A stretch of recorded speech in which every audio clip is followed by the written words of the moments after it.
as I'm sure you know, Jan Beagle has written to The Guardian about the Indeed. series about sexual harassment.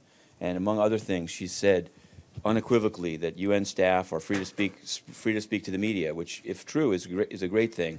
I just wanted to ask you about, there's a UN rule that says that for statements or announcements to the press, permission is required, and I'm aware of a number of cases. But, for example, the case of Emma Reilly in the UN system at the Office of High Commissioner of Human Rights, she was explicitly told that she could not speak to the press, and I know that because that was explained to me. And look, so can you, I guess what I want to do is, rather than play, can you make clear if in fact you're announcing that staff can speak freely and will not be retaliated against, this would be the time?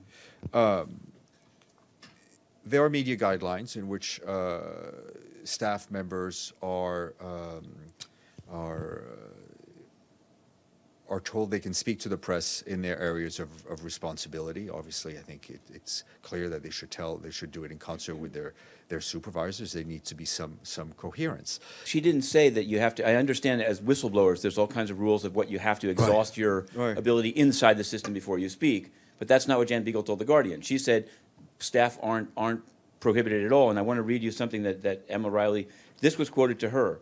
Quote, as a conduct provision within the UN system, it would not be proper for international civil servants to urge personal grievances or criticize their organizations in public. And obviously, as I said, there are media guidelines, and obviously, I'll repeat what I've said. Sure. If people feel they've exhausted every avenue and they need to quote unquote blow the whistle on a situation, the press remains an outlet. Right, but if they get retaliated against, can they hold up a letter? We do not want to have. We are working, I think, with great effort in ensuring that we create an atmosphere in which staff members feel they can speak up to their supervisors, to other outlets, and report on harassment or retaliation. That is our focus.